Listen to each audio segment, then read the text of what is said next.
The notification from Forbes magazine lit up my phone screen at 6:47 a.m. on a Tuesday morning that would change everything. Congratulations, Ms. Castellanos. Your feature story, the 30 under 30 self-made millionaire who started with $200, goes live in 1 hour. I stared at the message, my coffee growing cold in my hands, hardly believing this moment had finally arrived. My name is Valentina Castellanos, and 3 years ago, my older brother Marcus told me I'd never amount to anything without our family's money. Today, I was about to prove him catastrophically wrong. The irony wasn't lost on me as I sat in my downtown Seattle penthouse, overlooking the city where I'd built my empire from nothing. The same city where Marcus had laughed in my face when I announced I was walking away from the family real estate business to start my own tech company. "You'll be back within 6 months begging for Dad's help," he'd sneered, adjusting his Rolex, a gift from our father for closing another deal. Using family connections. But Marcus didn't know what I'd discovered 3 years earlier. He didn't know about the conversation I'd overheard that shattered everything I thought I knew about our family's success.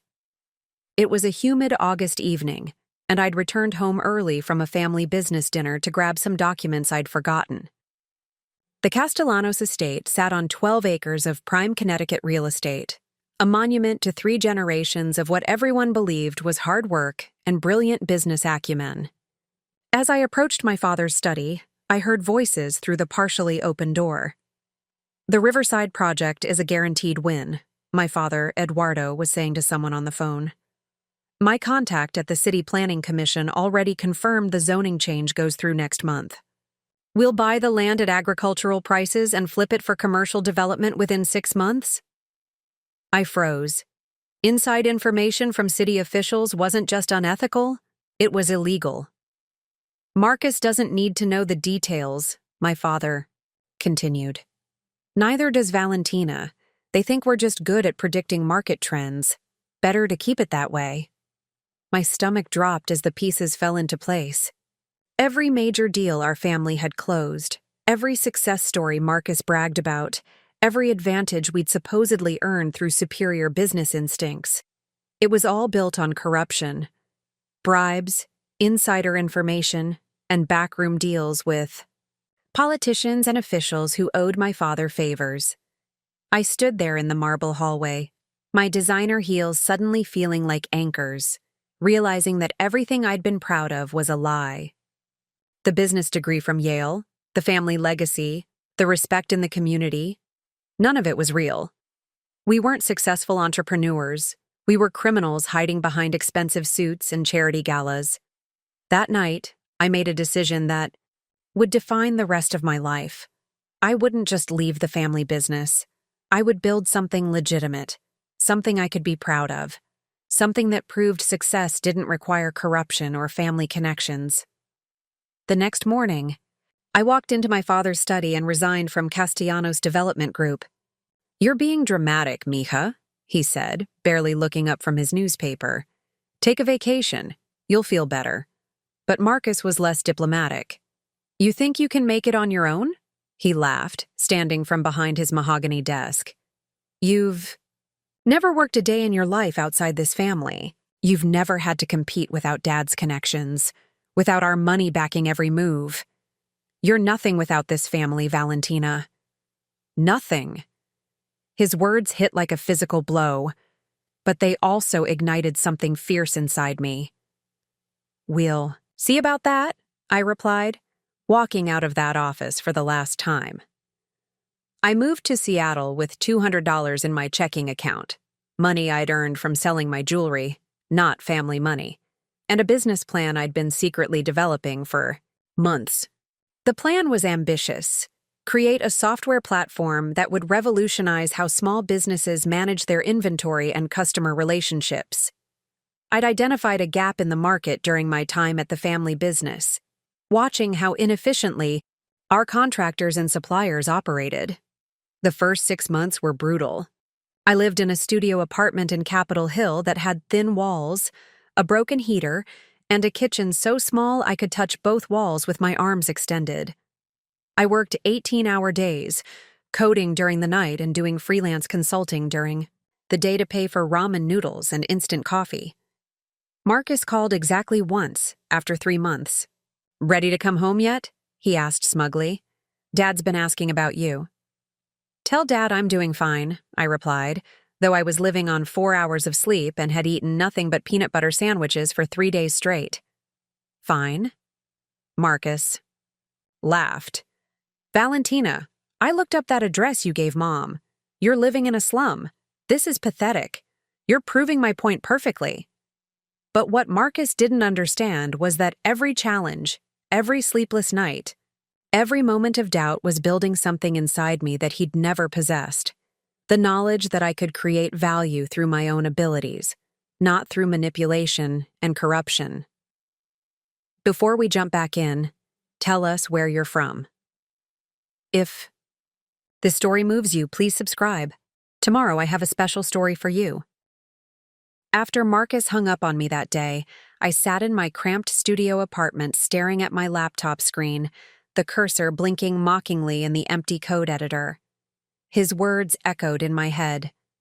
"You're nothing without this family." Part of me wondered if he was right. That's when I got the call that would either make or break everything. "Ms. Castellanos? This is Janet Rivera from Emerald Coffee Roasters. I heard through a mutual contact that you're developing inventory management software." Her voice was tired, strained. "I'm desperate. My current system crashed last week, and I've lost track of orders worth $30,000. My business is hemorrhaging money." My heart raced. This was it, my first real potential client. But I hadn't finished building the platform yet. I had wireframes, some basic functionality, but nothing ready for a real business with real stakes. "I'd love to help," I said, trying to keep my voice steady. "When would you need this implemented?" 2 weeks, she said. "I know it's impossible, but—" "I'll make it work," I interrupted, the words tumbling out before my brain could stop them. After she hung up, I realized what I'd just committed to. 2 weeks to build a complete inventory management system, alone. With no funding, no team, and barely any experience running a real business. I had 14 days to prove that Marcus was wrong, or confirm that he was absolutely right.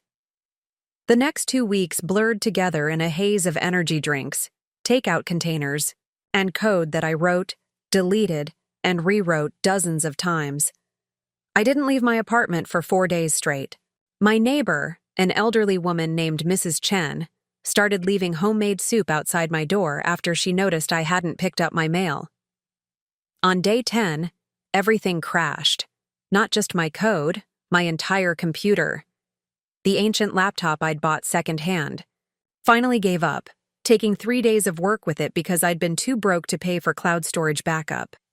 I sat on my floor, surrounded by empty coffee cups and crumpled papers, and cried for the first time since leaving home. Real, ugly sobs that left my chest aching. This wasn't just about proving Marcus wrong anymore. Janet was counting on me.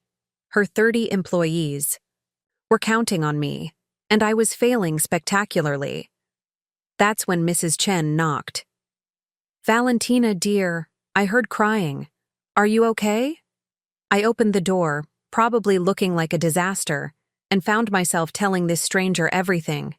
About my family, about Marcus, about the business I was desperately trying to build, about the client who trusted me with her livelihood.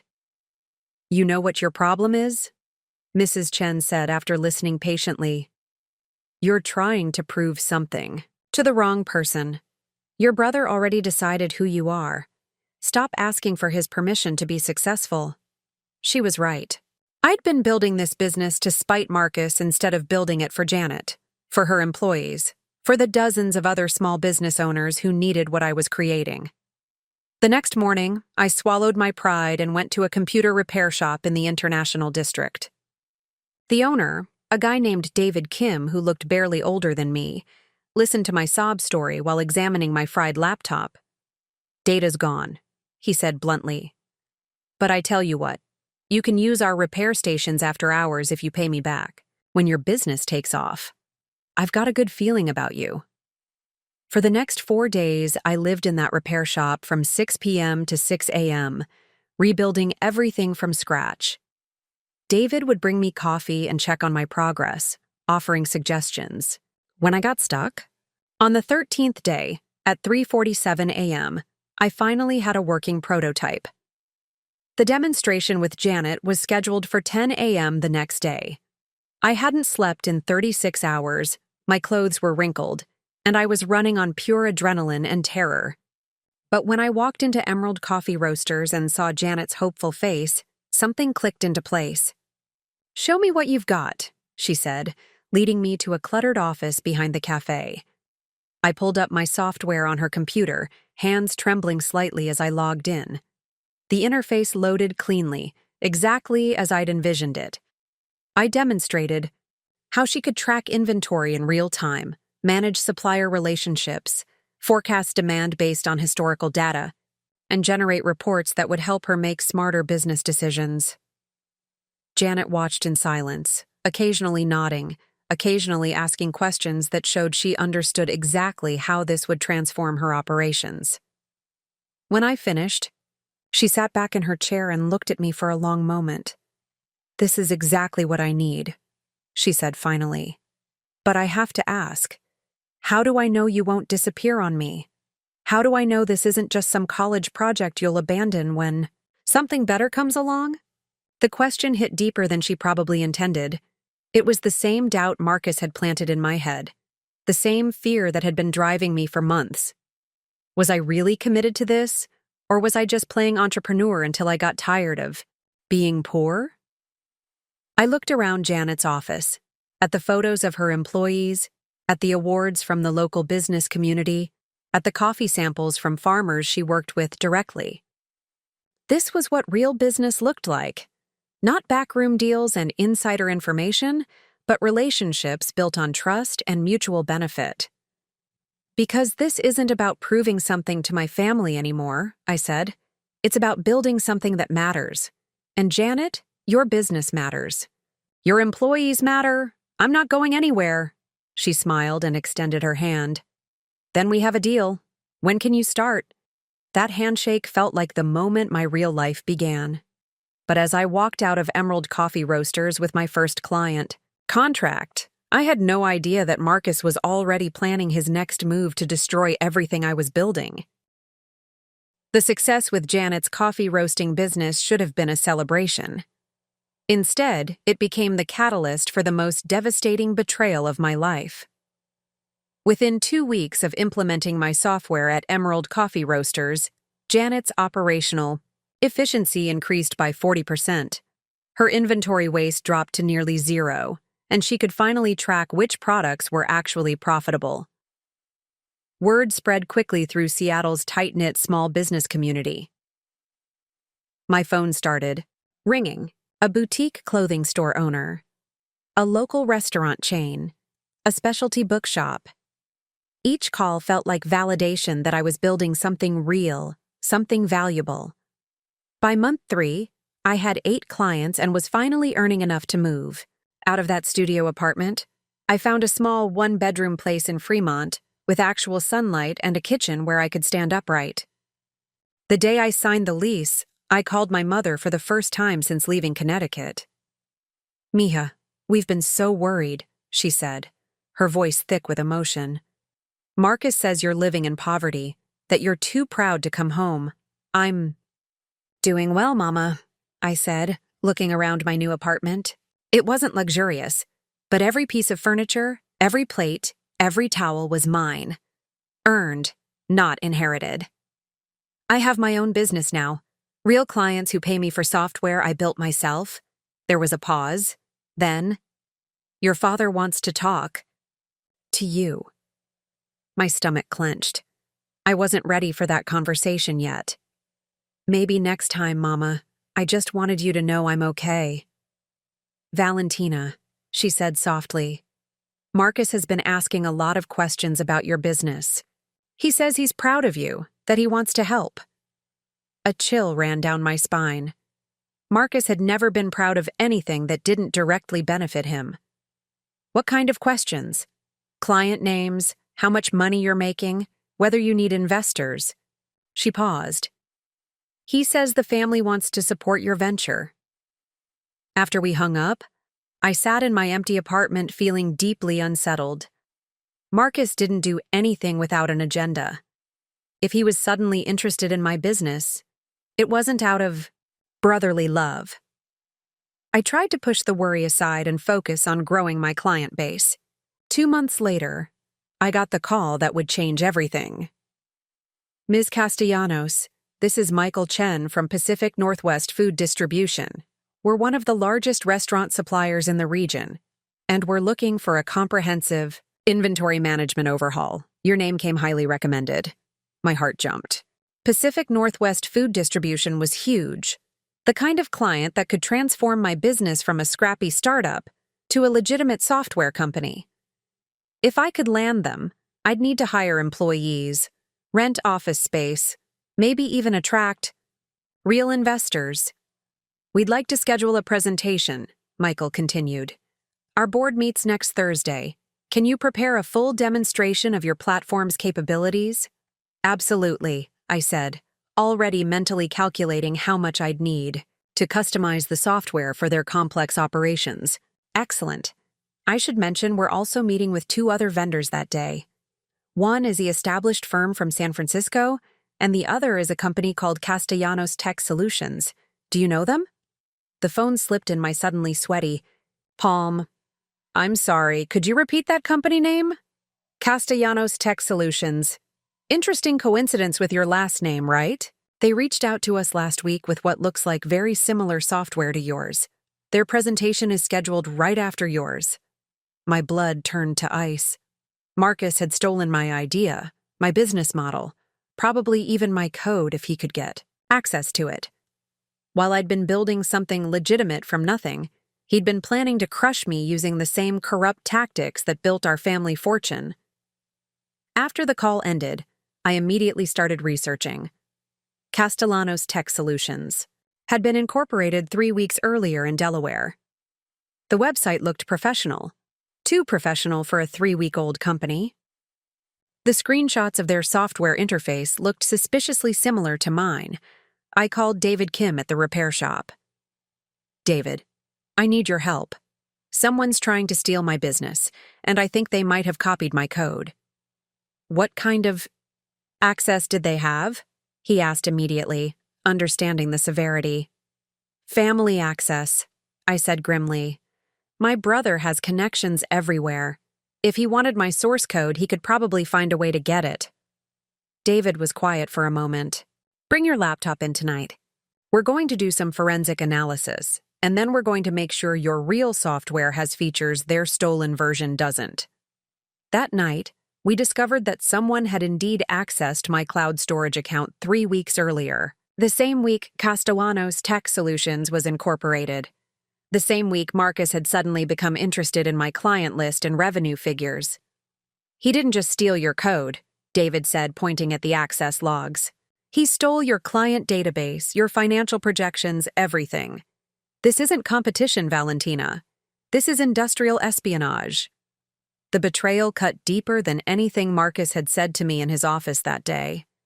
It was one thing to dismiss me as incapable. It was another thing entirely to systematically destroy what I'd built through pure determination and sleepless nights.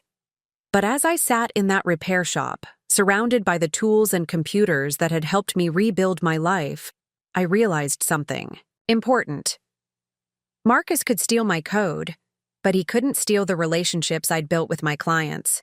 He couldn't replicate the late-night phone calls with Janet when her system had questions, or the trust David had shown by letting me work in his shop, or the knowledge I'd gained from actually implementing this software in real businesses. We have 5 days before that presentation, I said to David. Think we can build something they can't copy? He grinned. Let's make your brother regret underestimating you. What we created over the next 5 days would either save my business or end it forever. And for the first time since leaving Connecticut, I wasn't afraid of losing. I was furious.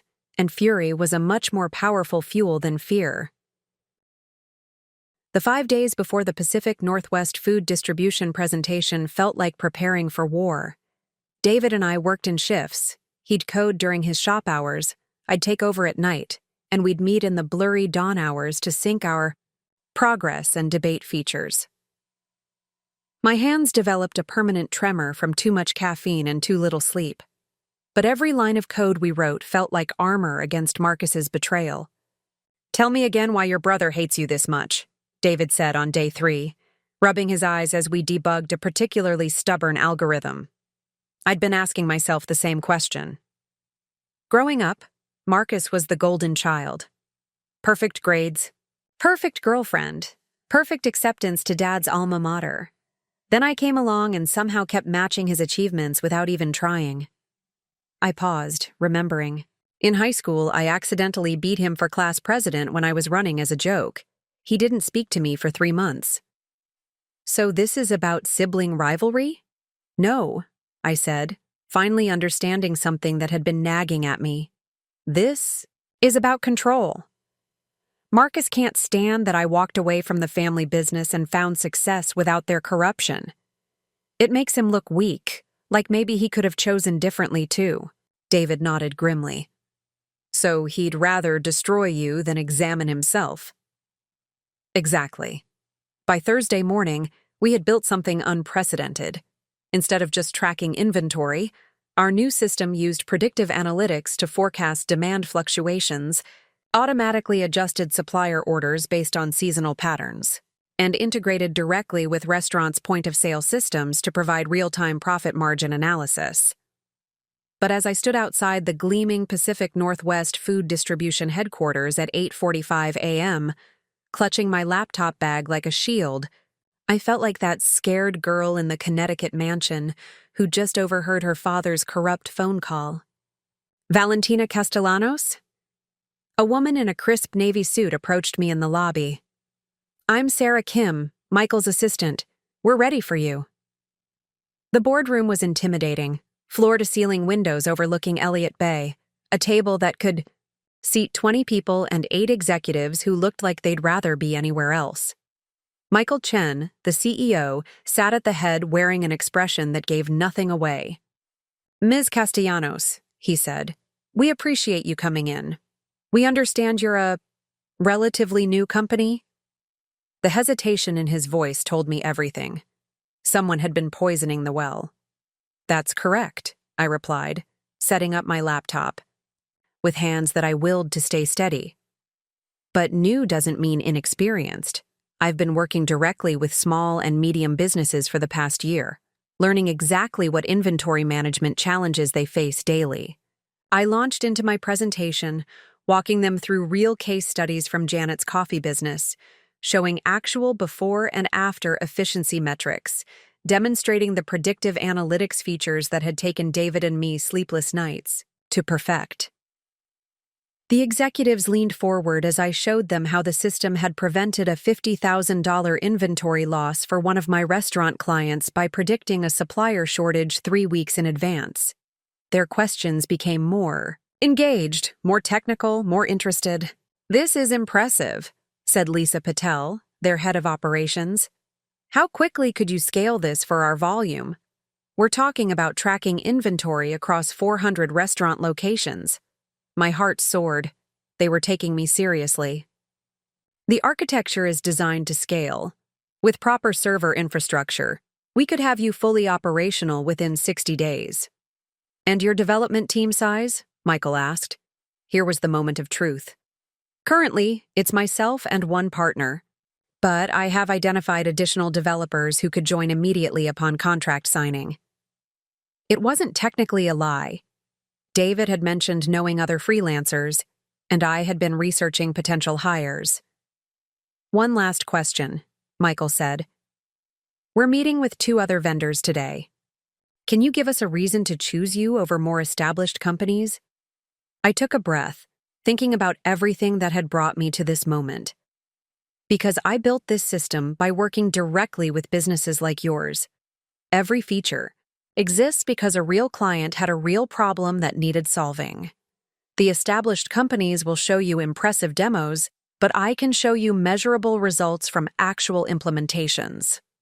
The presentation ended with cautious smiles and promises to be in touch soon.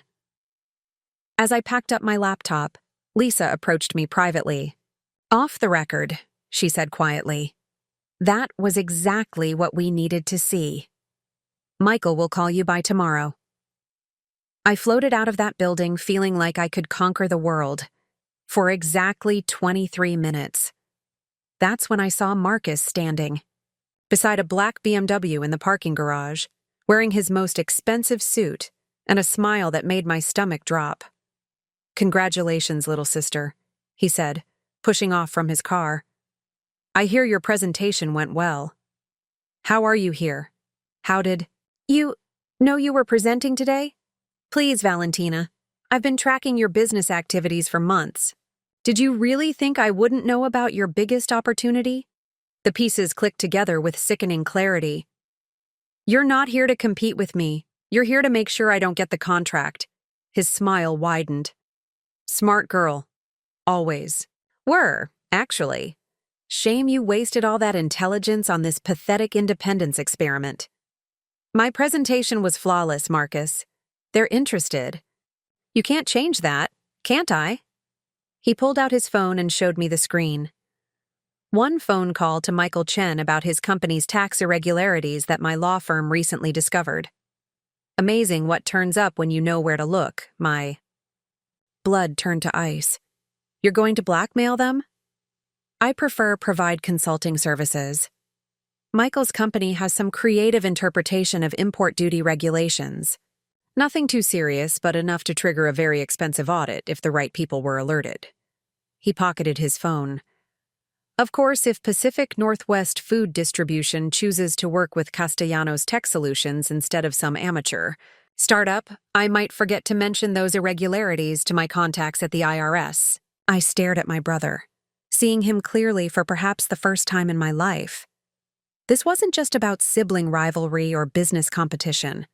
This was about power, about maintaining a system where success came through manipulation rather than merit. "You're willing to destroy an innocent company just to stop me from succeeding." "I'm protecting the family reputation," he replied coldly. "What do you think happens to the Castellanos name when people find out Eduardo's daughter is running around playing entrepreneur? When they start asking questions about how our family really built its wealth?" And there it was. The real reason: Marcus couldn't let me succeed legitimately.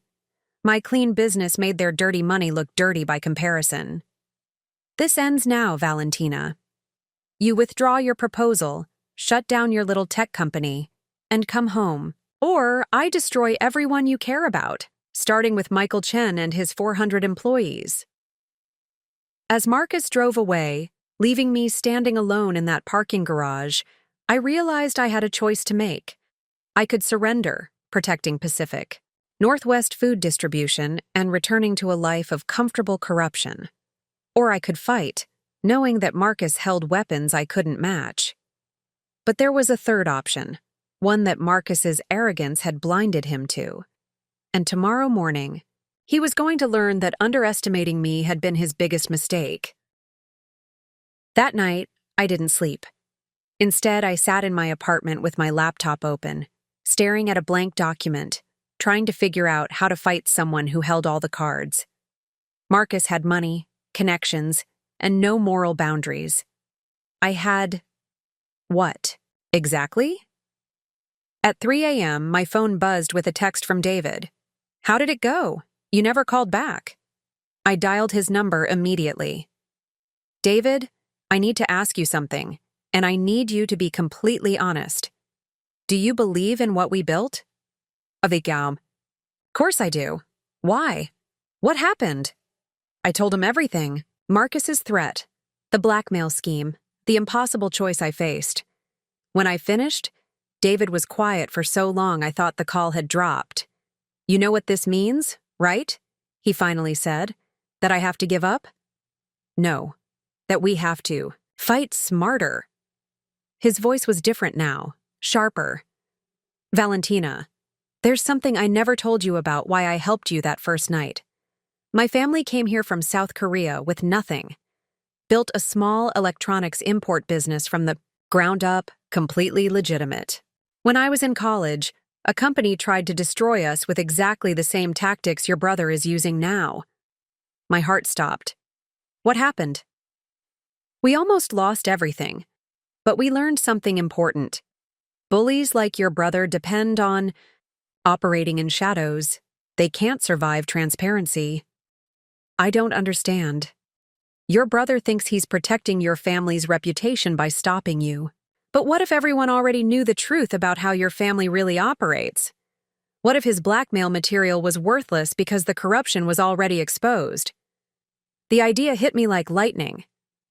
You're talking about whistleblowing. I'm talking about leveling the playing field. Your father's inside information schemes, the bribery, the city planning corruption. If that was public knowledge, Marcus couldn't threaten anyone with exposure because it would be old news. My mind raced through the implications. But that would destroy my father. My mother would never forgive me. The family business would collapse. Your father chose to build his empire on corruption, David said gently. That's not your fault. And your brother chose to threaten innocent people. To maintain that system, the question is, what do you choose? After we hung up, I opened my laptop and began typing. Not a surrender letter, not a business plan, but something I'd never written before. The complete truth about Castellanos Development Group. This story took us a long time. If you like it, subscribe. Now, back to the story.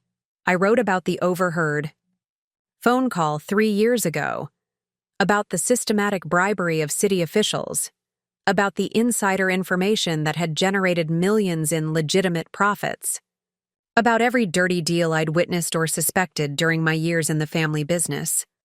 By dawn, I had a 15-page document that would obliterate everything the Castellanos name stood for in Connecticut's business community. My hands shook as I read it over, knowing that sending this would be crossing a line I could never uncross.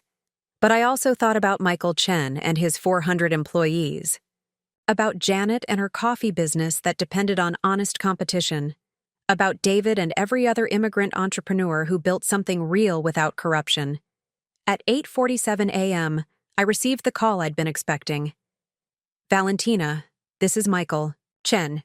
I'm calling with good news. The board unanimously voted to award the contract to your company. Congratulations. My throat went dry. Michael, before you finalize anything, there's something you need to know. My brother, Marcus Castellanos from Castellanos Tech Solutions? Michael's voice turned cold. Yes, we met with him yesterday afternoon. Very interesting presentation. My heart sank. So you've changed your mind? Changed my mind? Valentina, your brother tried to blackmail me. Threatened to report some supposed tax irregularities unless we chose his company over yours. Michael's laugh was harsh. He clearly doesn't know that I spent 10 years as a federal prosecutor before joining the private sector. I recognize extortion when I see it. I nearly dropped the phone. You turned him down? I had him escorted from the building by security. Then I called the FBI field office to report the attempted extortion. Your brother is about to have a very interesting conversation with federal agents. The relief hit me so hard I had to sit down. Michael, I had no idea he was going to. I know you didn't. The difference between your presentation and his was striking. You talked about solving problems for real clients. He talked about connections and leverage. Everything about your approach screamed integrity while his screamed the opposite. After we hung up, I sat in my apartment processing what had just happened. Marcus's own arrogance had destroyed him. His assumption that everyone operated with his moral flexibility had led him to attempt extortion against a former federal prosecutor. But I knew this wasn't over. Marcus wouldn't go down quietly, and my father would mobilize every resource to protect the family business from the FBI investigation that was surely coming. My phone rang again. This time it was a number I recognized from my childhood. Valentina. My father's voice was ice cold. "We need to talk." "Hello, Papa." "Marcus tells me you've been spreading lies about our family business, poisoning potential clients against your own blood."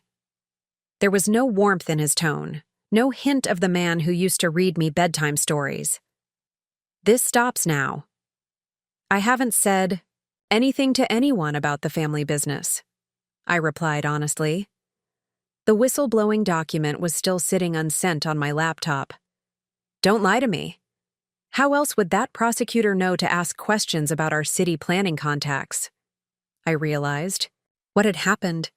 Michael Chen's background as a federal prosecutor meant he'd recognized the signs of corruption in Marcus's approach. He'd probably started making inquiries the moment Marcus left his office.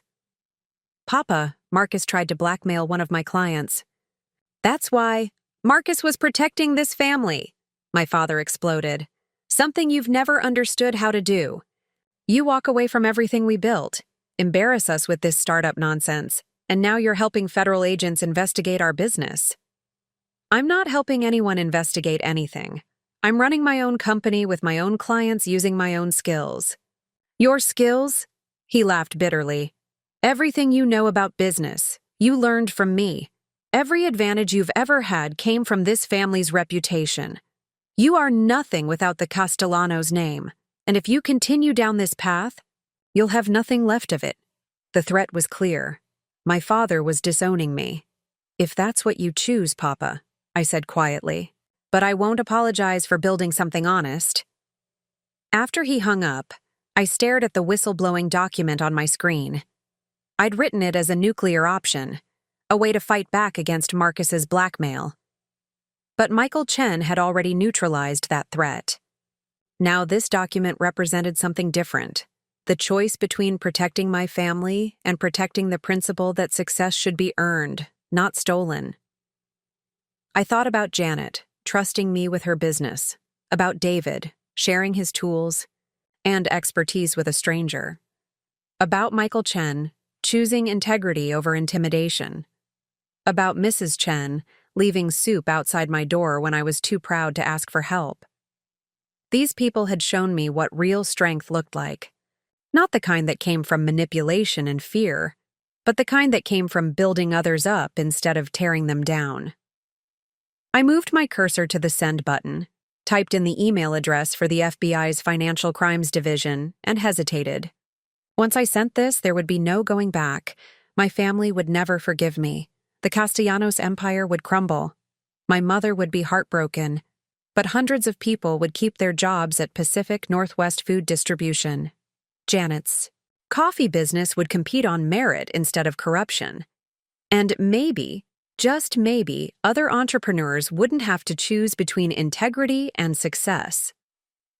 I clicked send. The next 24 hours would determine whether I'd just saved my business or destroyed my entire life. The FBI didn't respond to my email for 3 weeks. 3 weeks of checking my inbox obsessively, jumping every time my phone rang, and wondering if I'd just destroyed my family for nothing. But the contract with Pacific Northwest Food Distribution was real, and it was massive. 60 days to build and deploy an inventory management system for 400 restaurant locations. I needed to hire a team immediately, which meant revealing my financial situation to potential employees. I had exactly $12,000 in the bank and a contract worth $800,000 over 2 years. David agreed to join as my first official employee, taking a pay cut from his repair shop work but gaining equity in what we were now calling Inventory IQ.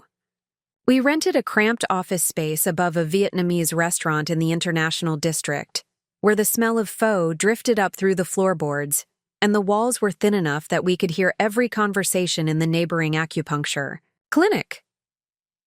"This is not how I pictured launching a tech company," David said on our first day, trying to fit 2 desks into a space designed for 1. "What did you picture?" "I don't know. Glass offices? Ping pong tables? Free kombucha?" I laughed, but the truth was I'd pictured something similar.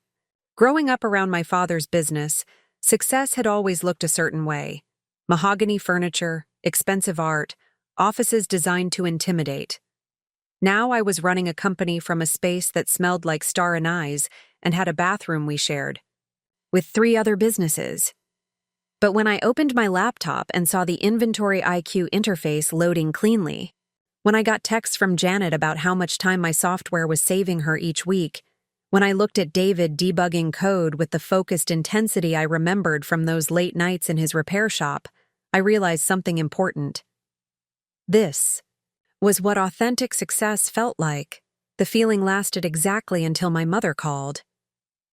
"Mija," she said, her voice thick with tears. "The FBI came to the house yesterday." My stomach dropped. "Mama, They had a warrant. They took your father's computers, his files, everything from his office. The neighbors saw federal agents carrying boxes out of our home." She sobbed quietly.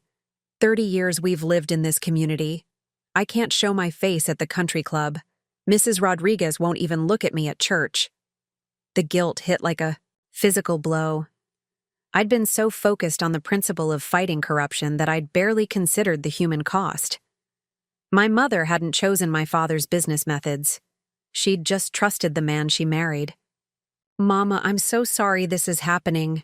"Are you?" Her voice turned sharp. "Because Marcus says you're the one who called them. Says you sent them documents about Papa's business." I couldn't lie to her. "Yes." The silence stretched so long I thought she'd hung up. When she finally spoke, her voice was barely a whisper. "How could you destroy your own family?"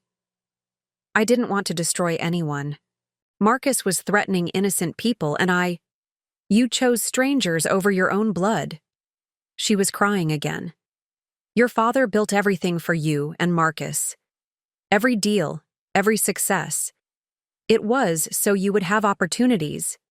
So you would never struggle like we did when we first came to this country. Built on corruption, Mama. Built on bribes and insider information and built on love," she shouted, startling me. Maybe the methods weren't perfect, but the intention was always to protect this family. And now you've destroyed it all for what? For your little computer business that makes no money? After she hung up, I sat in my cramped office above the P.O. restaurant and cried harder than I had since leaving Connecticut. David found me there, 20 minutes later, surrounded by crumpled tissues and the weight of what I'd done. "The FBI called your family," he said. "It wasn't a question." I nodded, unable to speak. "And now you're wondering if you made the right choice." I looked up at him through swollen eyes. "Did I? Because right now it feels like I traded my family for a principle that might not even matter." David sat down across from me, his expression serious. "Can I tell you what happened to my parents' business? The one I mentioned?" I nodded. "The company trying to destroy us was run by a man named Robert Kim. No relation, just unfortunate name similarity. He'd built his empire by systematically crushing immigrant-owned businesses, using their lack of political connections against them, bribing inspectors, spreading false rumors about product quality, whatever it took." David paused, looking out our single window at the Seattle skyline.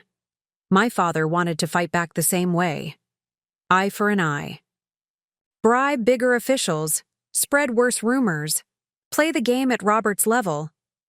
But my mother refused. She said if we became like him to beat him, we'd lose something more important than the business. What happened? We lost everything anyway. The business, our house, my college fund, had to start over completely." He met my eyes. "But you know what we didn't lose? Our integrity, our ability to look in the mirror, the respect of people who mattered. That's not very comforting, right? Now, I'm not trying to comfort you," David said gently. "I'm trying to tell you that some choices don't have happy endings for everyone involved. But that doesn't make them wrong choices." That evening, I was working late when my office phone rang.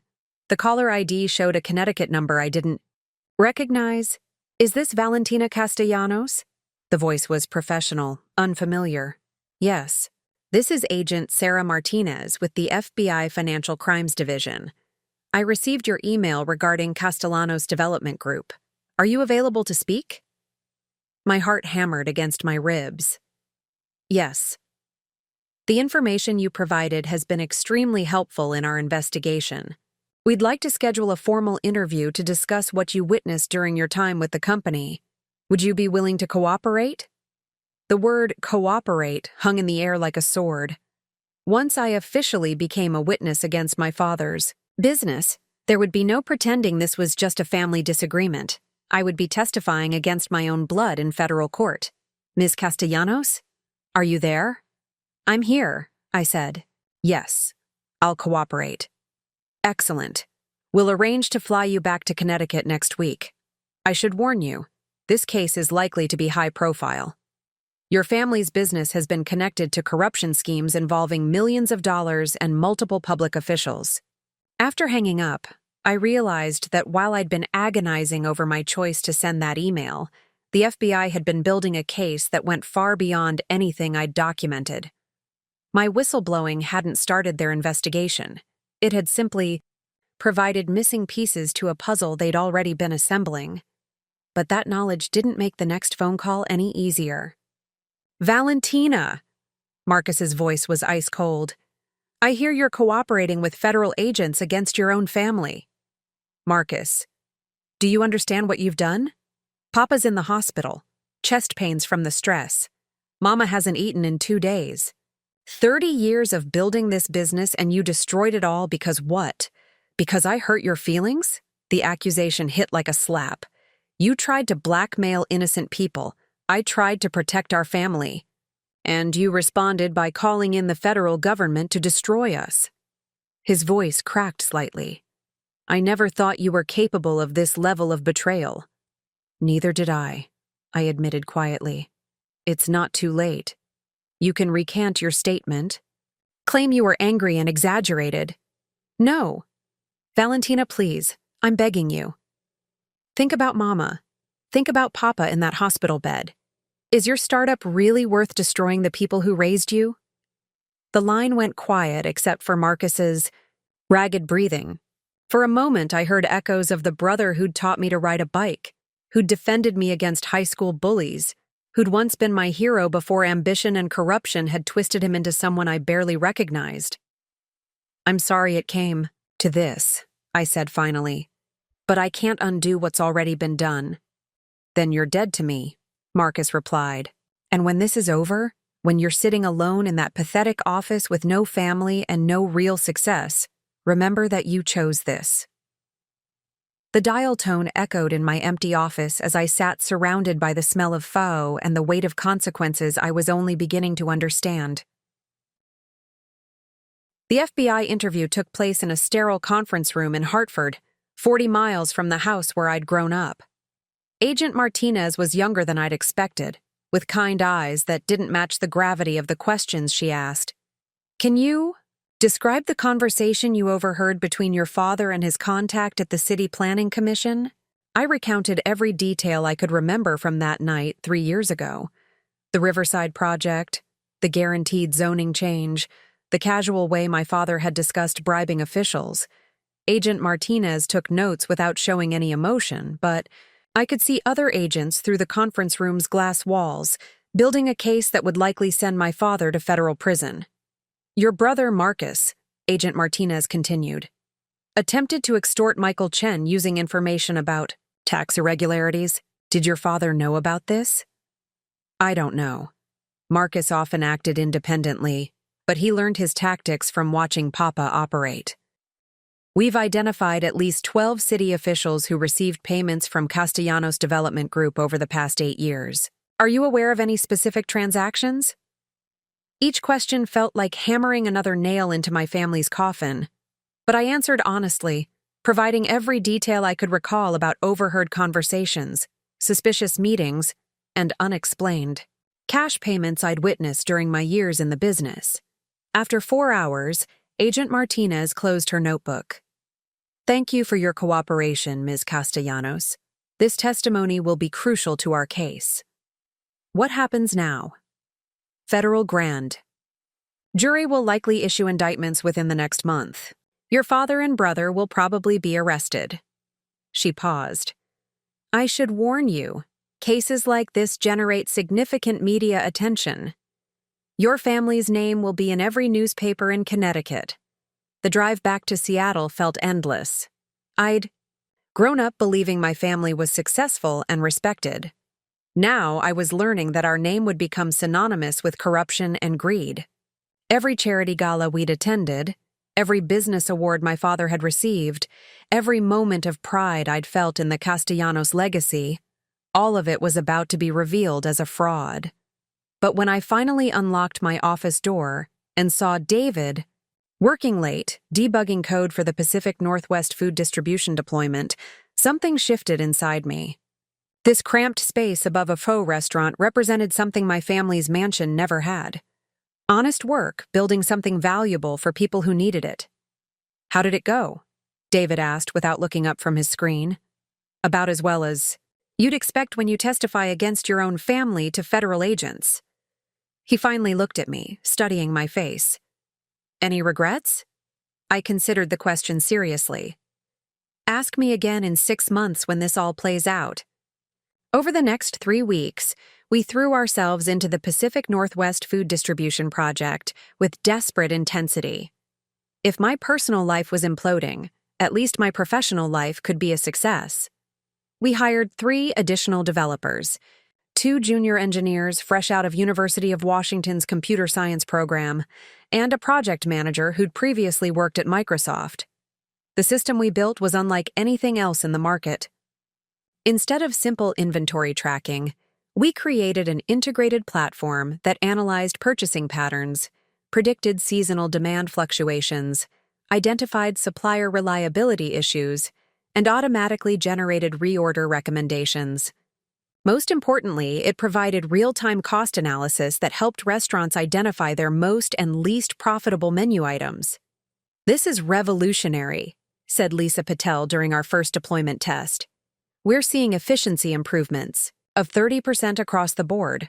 Some locations are reporting 50% reductions in food waste. But success in business couldn't shield me from the personal tsunami that was building. 3 weeks after my FBI interview, I woke up to find my phone buzzing with messages from numbers I didn't recognize. The first text message contained a link to the Hartford Courant's homepage. The headline made my stomach drop. FBI raids prominent. Developer's office in corruption probe. Castellanos Development Group under investigation. The article detailed everything: the bribes, the insider information, the decades of corrupt practices that had generated millions in illegal profits. But what made me physically sick was the sidebar story. Daughter turns whistleblower, family. Member provides evidence against own father. My phone immediately started ringing with calls from reporters. I turned it off and buried my head in my hands, realizing that Agent Martinez's warning about media attention had been an understatement. This wasn't just local news. It was the kind of story that would follow me for years. David found me in the office bathroom 20 minutes later, throwing up from stress. "It's everywhere," I said between gasps. "The newspapers, social media, probably television news. Everyone knows I betrayed my family." "You exposed corruption," David corrected firmly. "There's a difference. Tell that to my mother. Tell that to the friends I grew up with who are probably reading these articles right now." My phone, despite being turned off, somehow managed to ring. David had turned it back on. "Don't answer calls from numbers you don't recognize," he said, handing it to me. "But this one's from Janet," I answered hesitantly. "Hi, Janet." "Oh, honey," she said immediately. "I just saw the news. Are you okay?" The kindness in her voice nearly broke me. "I've been better." "Listen to me carefully," Janet said. "What you did took incredible courage. I know it doesn't feel that way right now, but standing up to corruption, especially when it's your own family, that's heroic. It doesn't feel heroic. It feels like I destroyed the people who raised me. They destroyed themselves, the moment. They chose corruption over integrity. You just refuse to be complicit anymore." She paused. The coffee business has taught me something about family. Sometimes the people who love you most are the ones who choose to do right by you, not the ones who happen to share your DNA. After we hung up, I realized Janet was describing exactly what I'd found in Seattle. David risking his own financial security to help me build something honest. Mrs. Chen leaving soup outside my door when I was too proud to ask for help. Michael Chen choosing integrity over intimidation. Even Agent Martinez treating me with respect despite the devastating nature of my testimony.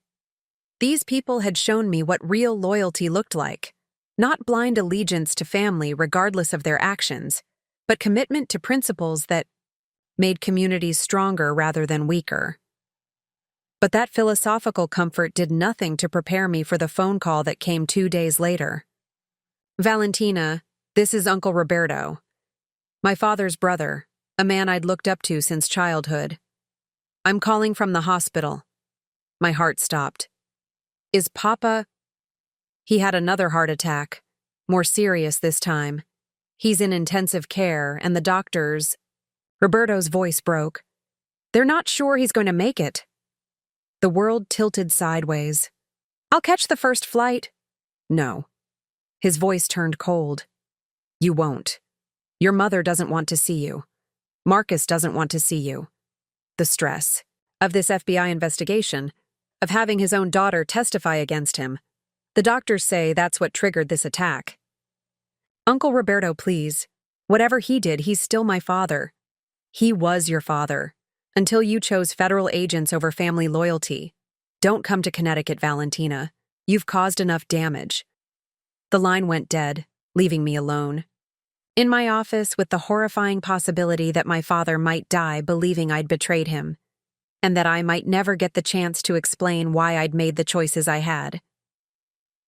Outside my window, Seattle continued its daily rhythm, indifferent to the fact that my entire world was collapsing. But inside that cramped office above the Picho restaurant, surrounded by the code I'd written and the honest business I'd built, I faced the hardest question of my life. Had standing up for my principles been worth losing everything else? I didn't fly to Connecticut to see my father. Instead, I threw myself into the Pacific Northwest food distribution deployment with the kind of manic energy that comes from having nowhere else to channel overwhelming guilt and grief. 72. Hours after Uncle Roberto's call, I was standing in a Portland warehouse at 5 a.m., watching our software system crash spectacularly during its first real-world stress test. The servers can't handle the data load, David said, his voice tight with barely controlled panic. We're getting timeouts across 40% of the restaurant locations. I stared at the error messages cascading across my laptop screen, each one representing a restaurant that couldn't track their inventory, couldn't process orders, couldn't operate efficiently. 8 months of work, our entire reputation, everything I'd sacrificed my family for. It was all failing in real time. How long to fix it? Asked Tom Bradley, Pacific Northwest Chief Technology Officer, who'd flown up from San Francisco specifically for this launch. Give us 6 hours, I said, though I had no idea if that was realistic. Tom's expression didn't inspire confidence. 6 hours of downtime costs us approximately $50,000 in operational inefficiency. If this system isn't stable by end of business today, we'll have to consider our backup options. After Tom left, David and I looked at each other across the warehouse's fluorescent-lit conference room. We both knew what backup options meant. Castellanos Tech Solutions, Marcus's company, had pitched Pacific Northwest just weeks after. My presentation. Their stolen code wouldn't have our advanced features, but it also wouldn't have our catastrophic server failures. This is exactly what Marcus predicted would happen, I said, pulling up the system diagnostics. He said I'd fail without family resources, without proper backing, without... Stop, David interrupted sharply. Your brother predicted you'd fail because he wanted you to fail. This isn't destiny. It's just a technical problem that needs solving. But, as we dove into debugging code that had worked perfectly in our testing environment, I couldn't shake the feeling that maybe Marcus had been right all along. Maybe I was in over my head. Maybe walking away from family money and connections had been idealistic stupidity rather than principled courage. My phone buzzed with a text from an unknown number. Heard about your system failure. Offer still stands to come home. M. Marcus.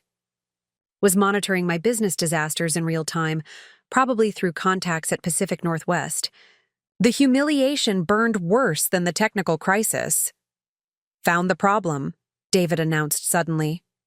The database architecture can't handle concurrent connections from 400 locations. We designed this for medium-sized businesses, not enterprise-level deployment. Can we fix it?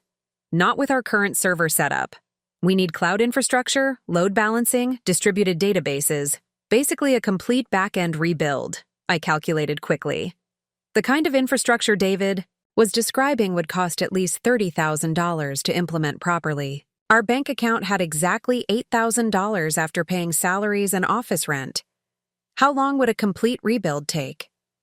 With just the two of us, 3 weeks minimum, with additional developers and proper infrastructure, maybe 1 week if we don't sleep.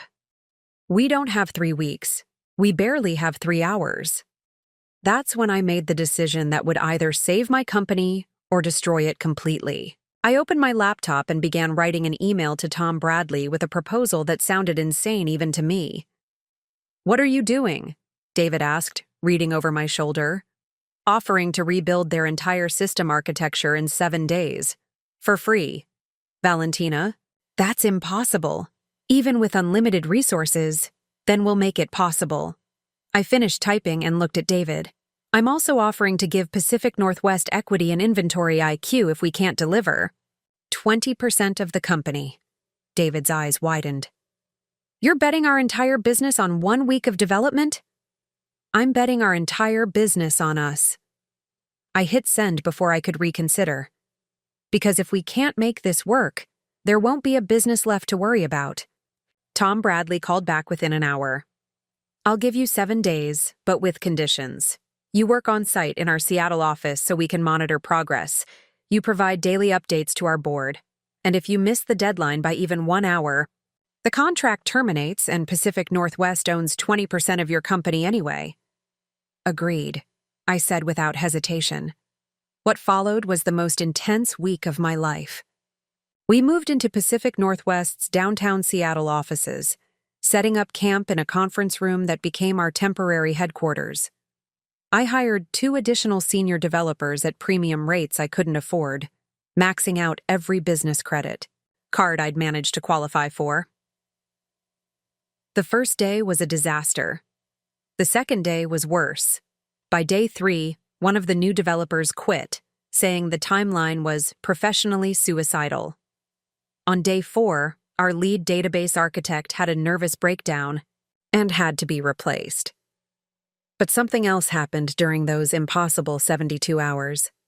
The remaining team members, David, 2 junior developers, and a database consultant who worked for equity rather than cash, developed the kind of bond that only forms under extreme pressure. We weren't just colleagues anymore. We were warriors, fighting a battle we couldn't afford to lose. "You know what's funny?" David said at 3 a.m. on day 5, as we debugged connection protocols while surviving on energy drinks and determination. "Your family built their empire by taking shortcuts, by corrupting systems that were supposed to work honestly. But we're doing the opposite. We're building something so robust, so clean, that it can't be corrupted." He was right. Every line of code we wrote was documented. Every security protocol was transparent. Every business decision was made with our clients' best interests in mind. We were creating the kind of success my father had never understood was possible. Ani. Day 6, everything clicked. The distributed database architecture came online smoothly. The load balancing worked flawlessly. The user interface responded instantly even under maximum stress testing. For the first time in a week, I allowed myself to believe we might actually succeed. That's when my phone rang with a call that nearly destroyed everything we'd built. "Valentina?" The voice was weak, barely recognizable but unmistakably my father's. "Papa?" My hand started shaking. "Are you—" "I'm alive. For now." His breathing was labored. "The doctors say I might not get another chance to say this. Around me, the development team continued working, but I felt completely isolated, as if this call was happening in a different universe from the one where I was building a business. Mija, I need to tell you something about why I built this company the way I did, about why I made the choices that hurt so many people." I walked out of the conference room and into Pacific Northwest's empty lobby, my father's voice echoing through the marble and glass space. "When your mother and I came to this country, we had nothing, less than nothing. We had debt, no connections, no understanding of how American business really worked. I watched other immigrants fail because they tried to play by rules that were designed to keep them out." His voice grew stronger as he continued. "So I learned to play by different rules. I told myself I was being smart, that I was protecting my family by any means necessary. But somewhere along the way, I forgot that the means become who you are." Tears I'd been holding back for weeks finally started falling. "Papa, I never wanted to hurt you." "You didn't hurt me, Mija. You saved me. By walking away, by building something honest, by refusing to let my corruption poison your life. You saved the best part of our family's legacy. I don't understand. The FBI investigation, your testimony, even this heart attack, it's all shown me what I became, what I turned Marcus into. But you? You're who I should have been all along." Through the conference room's glass walls, I could see David and the team putting the finishing touches on code that would either launch my career or end it. In a few hours, we'd find out if a week of impossible work had been enough to build something extraordinary. "I'm proud of you, Valentina," my father whispered. "Prouder than I've ever been of anything Marcus or I accomplished. Because what you built clean." After he hung up, I stood in that empty lobby and realized something that changed everything. I wasn't just building a business anymore. I was proving that success without corruption wasn't just possible. It was more meaningful, more sustainable, and more valuable than anything my family had ever achieved through shortcuts and lies. Tomorrow would determine whether that principle was worth the price I'd paid for it.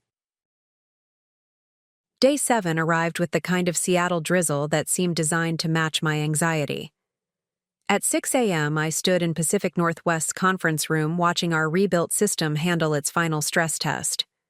400 restaurant locations, simultaneous inventory updates, real-time analytics, predictive ordering algorithms. Everything we'd rebuilt from scratch in 7 impossible days. "All systems green," David announced. But his voice carried the exhaustion of someone who'd survived a war. "Load times under 2 seconds across all modules. No connection failures, no data corruption, no crashes." Tom Bradley and his technical team arrived at exactly 8 a.m. for the final demonstration. I'd prepared for this moment by drinking 3 cups of coffee and trying to ignore the fact that my entire future depended on the next hour. "Show us what you've built," Tom said, settling into a chair with the expression of someone who'd seen too many failed promises. I launched into the presentation I'd rehearsed mentally for days, but this time was different. Instead of talking about theoretical features, I was demonstrating actual results from their own restaurant locations, live data flowing seamlessly between inventory systems and point-of-sale terminals. Predictive analytics that had already identified 3 potential supply chain disruptions before they became problems. Cost analysis reports that revealed menu items with hidden profit margins their previous system had missed. "This is remarkable," said Lisa Patel, Pacific Northwest's head of operations, studying the real-time dashboard. "We're seeing efficiency improvements of 45% across locations that went live yesterday. Food waste is down 60% at the Portland test sites." Tom Bradley leaned forward, his skepticism gradually replaced by genuine interest. "Walk me through the disaster recovery protocols. If your servers fail, what happens to our operations? David fielded this question, explaining the distributed architecture we'd built with automatic failover systems and redundant data backups across multiple cloud regions. Technical details that proved we'd learned from our initial failure and built something genuinely enterprise-ready. After an hour of demonstrations and technical questions, Tom and his team stepped outside for a private discussion. Through the conference room's glass walls, I could see them engaged in an animated conversation that would determine whether 7 days of impossible work had been enough. "Whatever happens," David said quietly, "we built something incredible. System crashes and all, this is the best software I've ever worked on. And if we lose the contract, then we take this architecture and find clients who appreciate what we've created. The technology is solid, Valentina. The only question is whether Pacific Northwest has the vision to recognize it." 20 minutes later, Tom Bradley returned with an expression I couldn't read. "Ms. Castellanos, in 20 years of technology implementations, I've never seen a team recover from a complete system failure this quickly or this effectively."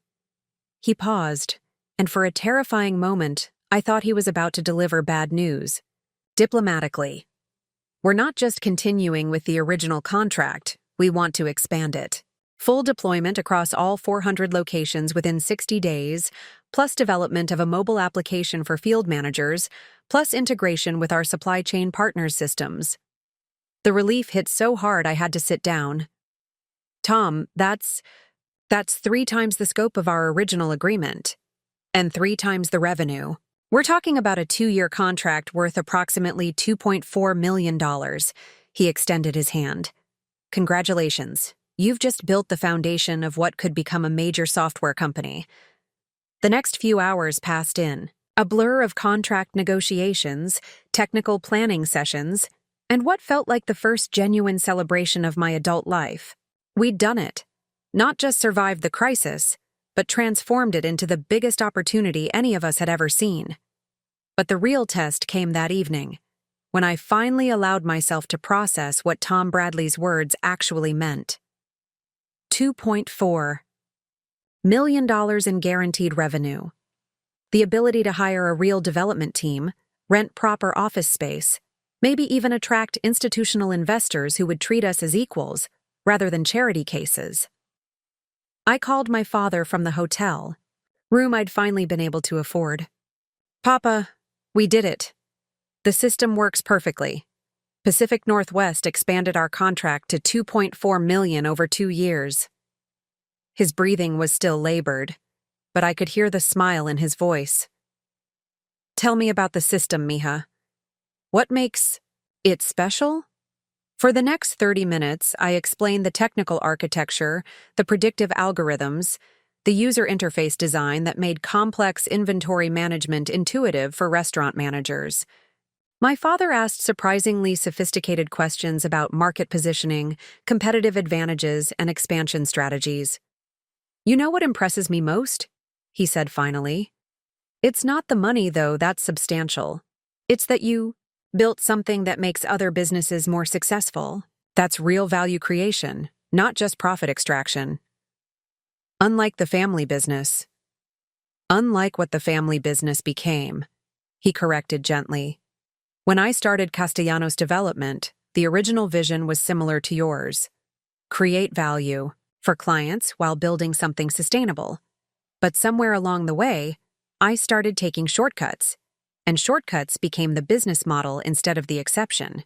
There was a long pause.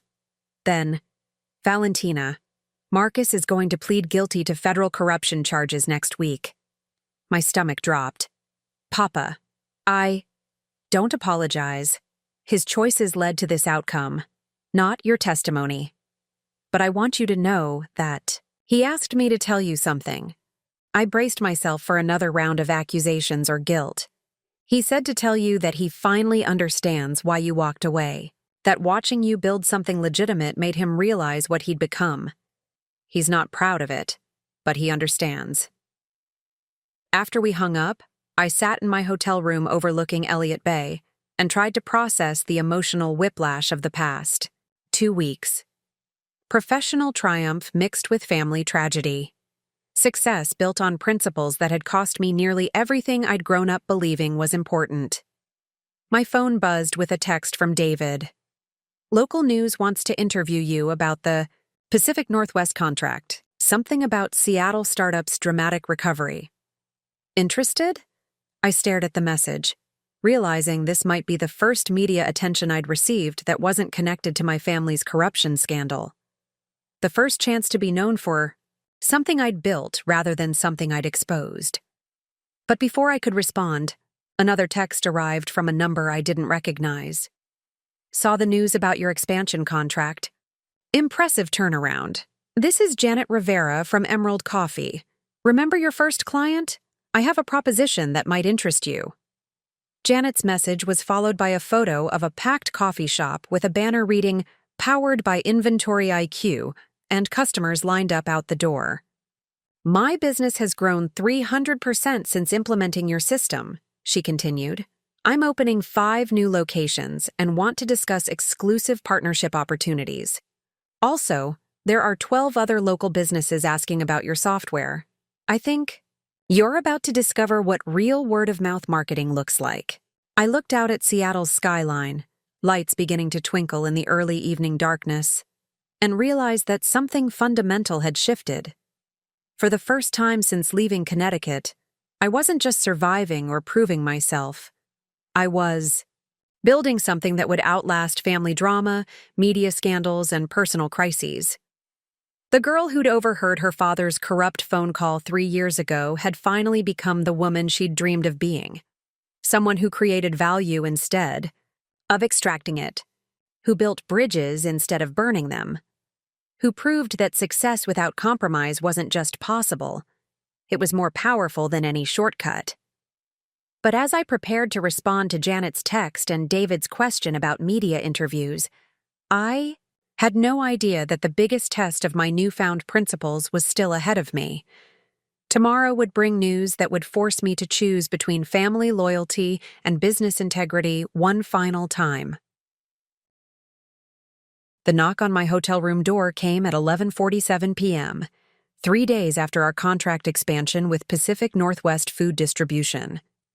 I'd been celebrating with David and the team at a downtown restaurant, finally able to afford a meal that cost more than $15 when exhaustion hit me like a wall and I'd excused myself early. Through the peephole, I saw a woman in an expensive coat, her posture rigid with barely controlled anger. It took me a moment to recognize her. Ashley Morrison, Marcus's former assistant and girlfriend from Castellanos Development Group. "We need to talk," she said when I opened the door.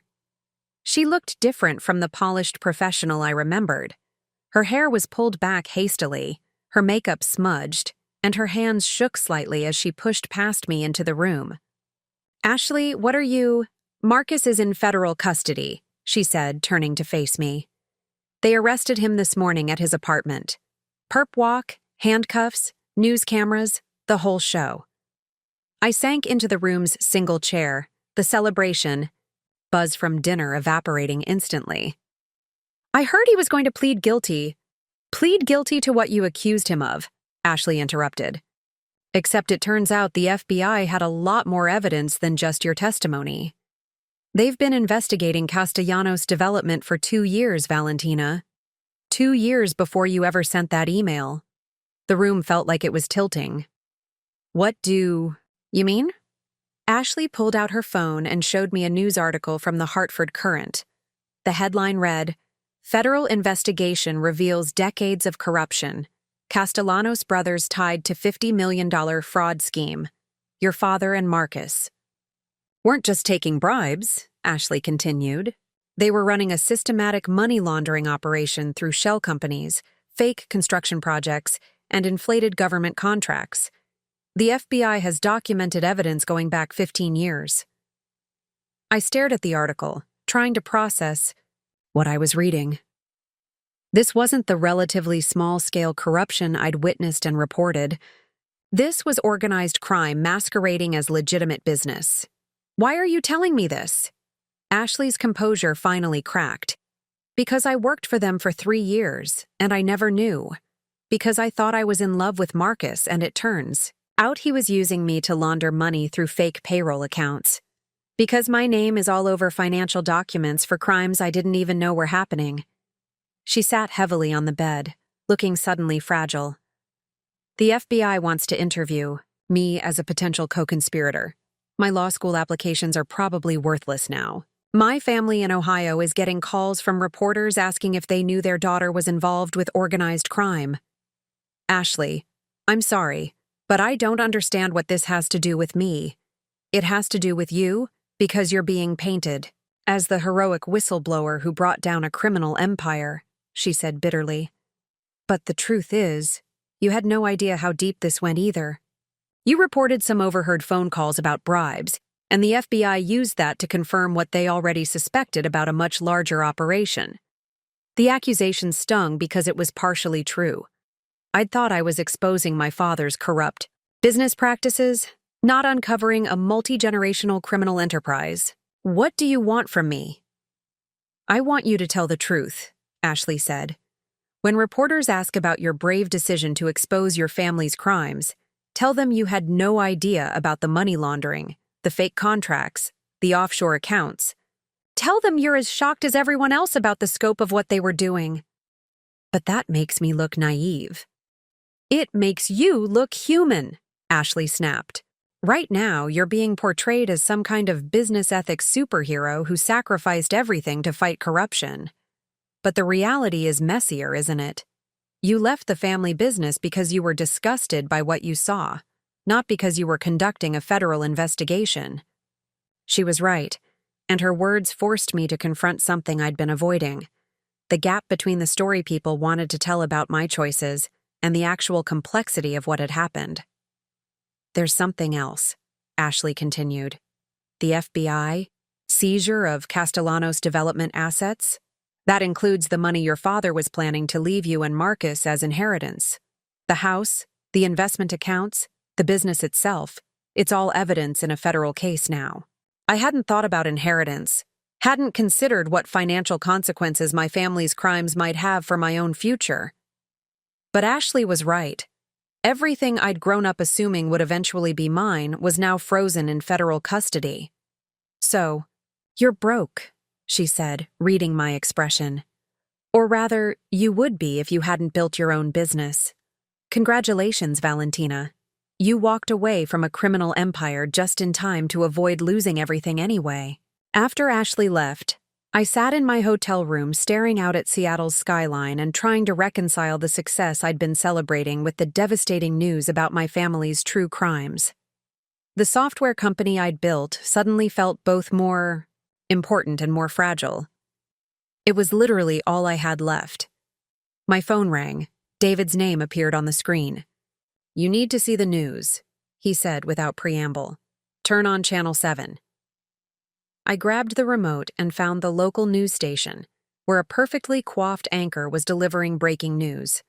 Seattle tech entrepreneur Valentina Castellanos, whose software company recently secured a multi-million-dollar contract with Pacific Northwest Food Distribution, is the daughter of Eduardo Castellanos, who was indicted today on federal racketeering charges. The story included file footage of me entering the FBI building in Hartford, described as the brave whistleblower whose testimony helped federal agents build their case against one of Connecticut's most prominent criminal organizations. But then the anchor's expression changed. However, questions are now being raised about Ms. Castellanos' own knowledge of her family's alleged crimes. Critics are asking whether someone who worked in the family business for several years could truly have been unaware of the systematic fraud that prosecutors say generated over $50 million in illegal profits. The screen showed social media posts questioning my credibility, suggesting I was either complicit in my family's crimes or exploiting them for personal gain. The celebration dinner I'd enjoyed just hours earlier felt like it had happened in a different lifetime. "David, this is bad," I said when he called back. "People are starting to question whether I knew more than I'm admitting." "Do you?" The question hung in the air. Did I know more? I'd witnessed corrupt phone calls, suspicious meetings, unexplained cash payments, I'd suspected my father was cutting corners and breaking rules. But $50 million in money laundering? Organized crime? I'd been as shocked as anyone by the scope of what the FBI had uncovered. "I don't think so," I said finally. "But how do I prove that?" "By being transparent," David replied. "By telling the whole truth, even the parts that make you look naive or complicit. People respect honesty, especially when it's complicated. And if that honesty destroys our business, if Pacific Northwest decides they can't work with someone whose family is tied to organized crime, then we'll deal with that when it happens. But Valentina, the alternative is building your success on the same kind of deception your family used. Is that really what you want?" After we hung up, I realized David was asking me to make the same choice I'd made 3 years ago when I left Connecticut, but on a much larger scale. I could try to control the narrative, minimize my knowledge of family crimes, protect my business, reputation at the cost of complete honesty. Or I could tell the complicated truth and risk losing everything I'd built. The difference was that this time, I wasn't just choosing between principles and family loyalty. I was choosing between principles and my own survival. The interview request from Forbes came at the worst possible time. 3 days after Ashley's devastating visit, as social media speculation about my knowledge of family crimes reached a fever pitch, my phone rang with an opportunity I'd dreamed about for years. "Ms. Castellanos, this is Rebecca Walsh from Forbes magazine. We're working on a feature story about your software company for our 30 Under 30 Self-Made Entrepreneurs issue. Given the current news cycle, we think your story could be particularly compelling." I almost laughed at the irony. Forbes wanted to feature me as a self-made entrepreneur at the exact moment when my self-made narrative was being questioned by everyone from business journalists to Twitter trolls. "I appreciate the interest," I said carefully. "But given the ongoing federal investigation involving my family—" "That's exactly why we want to tell your story," Rebecca interrupted. "The contrast between building something legitimate while your family was engaged in criminal activity. That's the kind of complexity our readers want to understand. And if I decline the interview, then we'll probably still run a piece about inventory IQ and Pacific Northwest food distribution, but without your perspective. Better to tell your own story than let others tell it for you."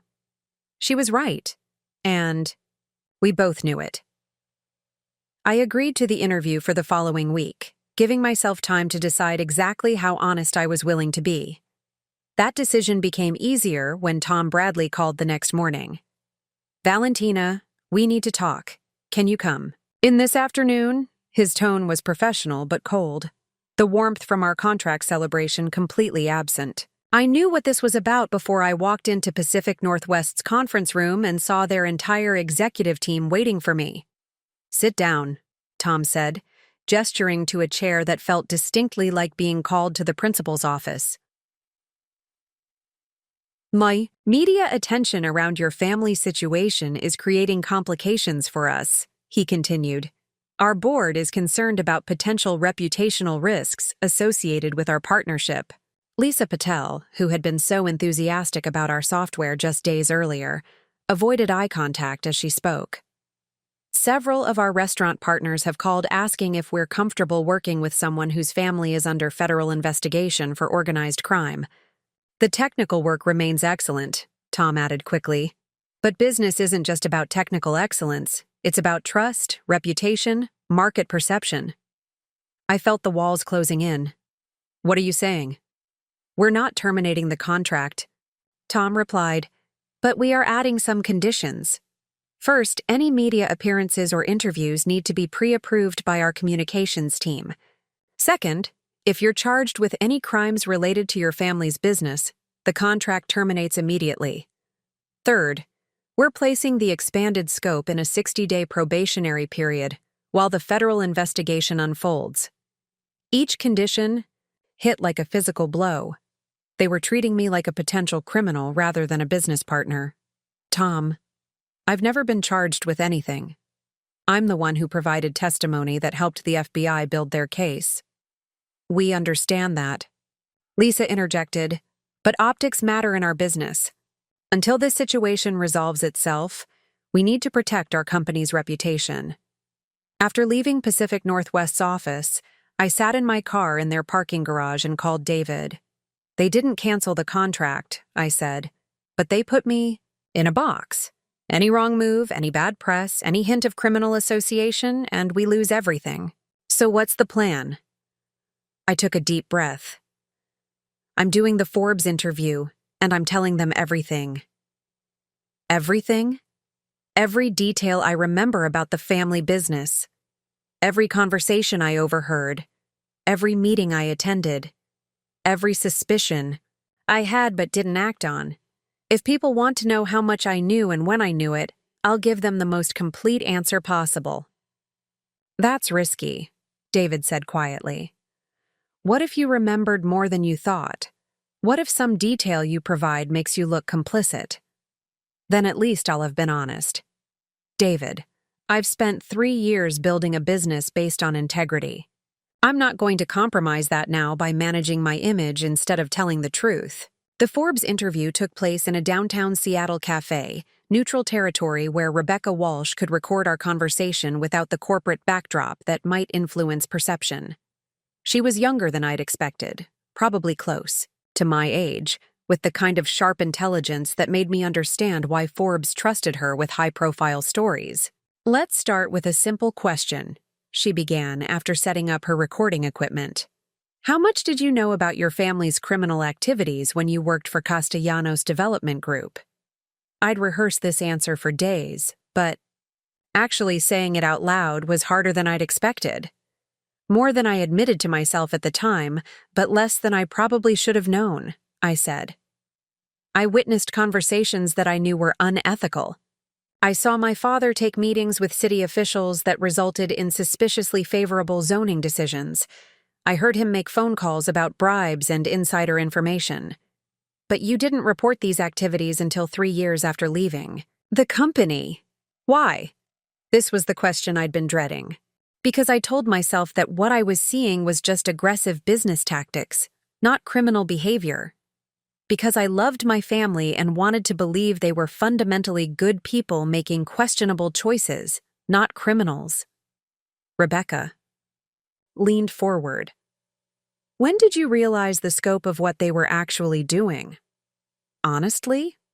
Not until the FBI briefed me after I provided my testimony.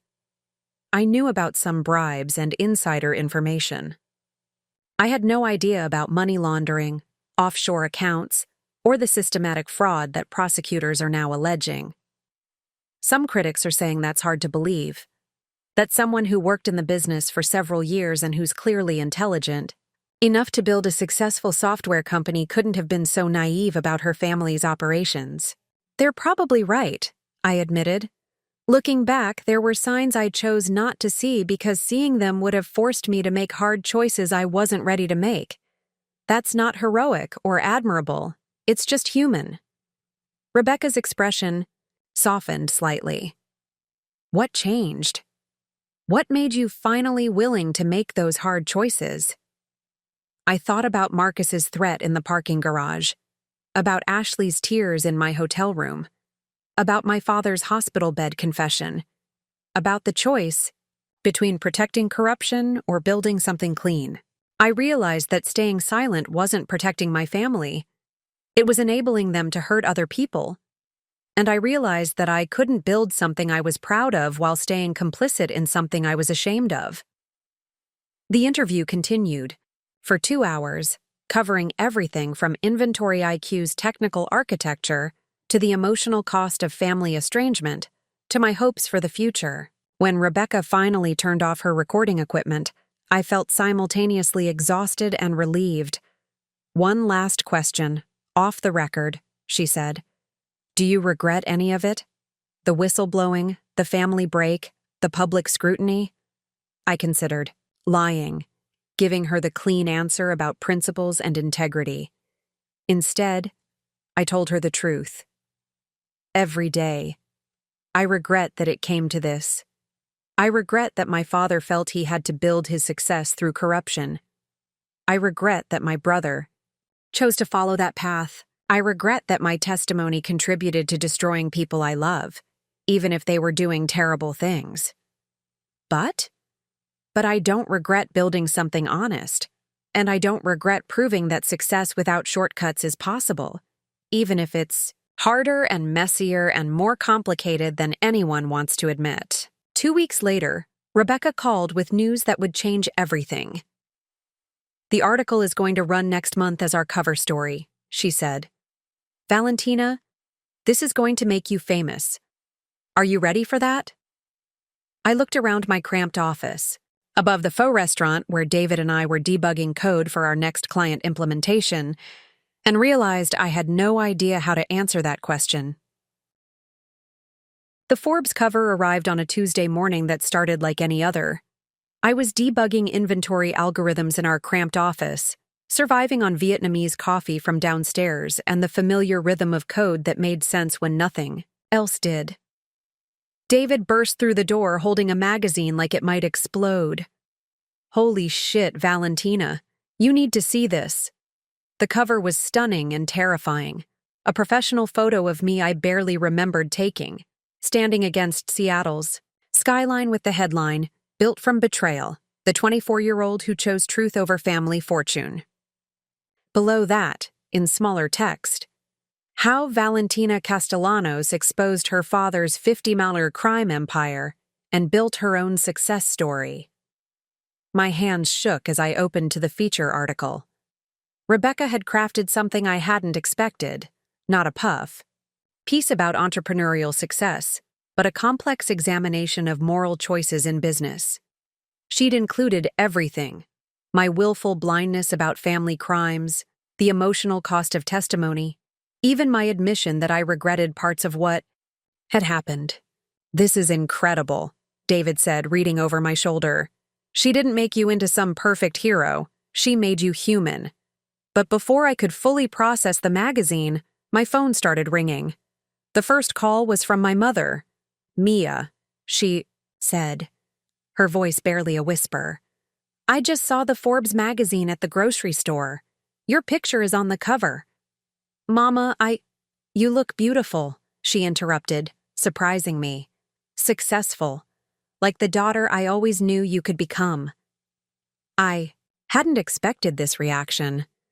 For months, my mother had blamed me for destroying the family. Now she sounded almost proud. "The article says Papa is proud of you too. Is that true? Did he really say those things to you in the hospital?" "Yes, Mama. He called me after the Pacific Northwest contract. He said I saved the best part of our family's legacy." She was quiet for so long I thought the call had dropped. When she finally spoke, her voice was thick with tears. "I've been so angry at you for breaking apart our family, but reading this article, I realize you didn't break anything. You just refused to keep pretending it wasn't already broken." After she hung up, I sat staring at the Forbes cover and trying to process this unexpected reconciliation. But the phone kept ringing. Janet from the coffee shop. "Girl, you're famous. I'm framing this magazine and hanging it behind the register. Tom Bradley from Pacific Northwest." "Valentina, that article positions you exactly how we want our partners positioned. Ethical, transparent, principled. The board is very pleased.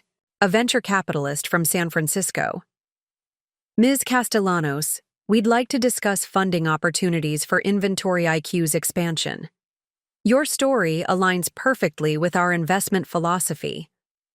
By noon, I'd received 47 calls, 63 emails, and David had started a spreadsheet to track media interview requests. My cramped office above the PHO restaurant suddenly felt absurdly small for the attention we were receiving. "We need to move," David said, hanging up from another reporter. "Like, immediately. This space can't handle our current reality, much less what's coming." That afternoon, we toured a proper office space in South Lake Union, 1,200 square feet with actual conference rooms, windows that didn't face an alley, and a bathroom we wouldn't share with an acupuncture clinic. The lease required a 2-year commitment and cost more per month than I'd previously made in 3 months. "Can we afford this?" David asked as we stood in the empty main room, imagining where we'd put desks for the employees we'd need to hire. "Can. We afford not to," I replied, though the financial leap terrified me. Walking back to our current office, I felt the strange displacement of success happening faster than I could process it. 3 years ago, I'd left Connecticut with $200 and a laptop. Now I was on the cover of Forbes and considering venture capital offers. The trajectory felt both surreal and somehow inevitable. But the real test came that evening, when I received a call I'd been dreading since the magazine hit newsstands. "Congratulations, little sister." Marcus's voice was different, flatter, older somehow. Prison had changed him in ways I could hear through the phone. "Marcus, No, let me talk. I don't have long." His breathing was careful, controlled. "I read the Forbes article. Mom brought it when she visited yesterday. I hadn't known my mother was visiting him in federal detention." "How are you?" "How do you think I am?" "I'm in a concrete box waiting to be sentenced for crimes that seemed like smart business decisions until the FBI explained otherwise." He paused. "But that's not why I called." "Why did you call?" "To tell you that you were right. About everything. About walking away.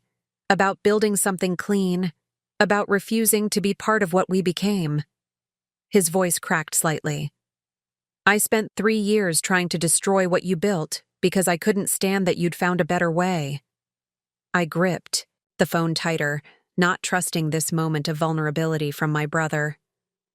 "The Forbes article. It made me realize something. You didn't just refuse to be complicit in our corruption. You proved that our corruption wasn't necessary, that success without shortcuts was possible." "Marcus, I'm going to prison for at least 8 years, Valentina. 8 years to think about the choices I made, the people I hurt, the business I could have built if I'd followed your example instead of Dad's." The line went quiet except for the sounds of institutional life in the background. Metal doors, distant voices, the echo of consequences. "I need you to know that I'm proud of you," Marcus continued. "I'm proud that one of us chose differently. I'm proud that the Castellanos name might someday mean something good again because of what you're building." After he hung up, I walked through downtown Seattle as evening settled over the city. The same streets where I'd struggled 3 years ago, eating ramen and debugging code in David's repair shop, now felt like the foundation of something I'd barely dared to imagine. My phone buzzed with a text from Rebecca Walsh at Forbes. Article is trending #1 on our website. 3 major news networks want interviews. How does it feel to be famous? I looked up at the city lights reflecting off Elliott Bay and realized I finally knew the answer to the question she'd asked weeks earlier about whether I was ready for fame. I wasn't ready, but I was prepared. Because everything that had brought me to this moment, the family betrayal, the financial struggles, the impossible deadlines, the moral choices that cost me everything I'd grown up believing was important, had taught me that being ready for success wasn't the same as being prepared for its responsibilities. Standing on that Seattle street corner, looking at a Forbes cover with my picture on it, I understood that the hardest part wasn't building a successful business. It was deciding what kind of success I wanted to build and what I was willing to sacrifice to build it authentically. Tomorrow would bring more interviews, more opportunities, more choices between taking shortcuts and doing things the hard way.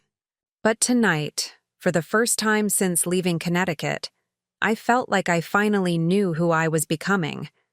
Not just a successful entrepreneur, but someone who had chosen to define success on her own terms. The girl who had overheard her father's corrupt phone call was gone. In her place stood a woman who had proven that betraying your family's crimes wasn't betrayal at all. It was the most loyal thing you could do. 6 months after the Forbes cover story, I stood in the conference room of our new headquarters watching David present Inventory IQ's Q3 results to a room full of venture capitalists who'd flown in from Silicon Valley specifically to meet with us.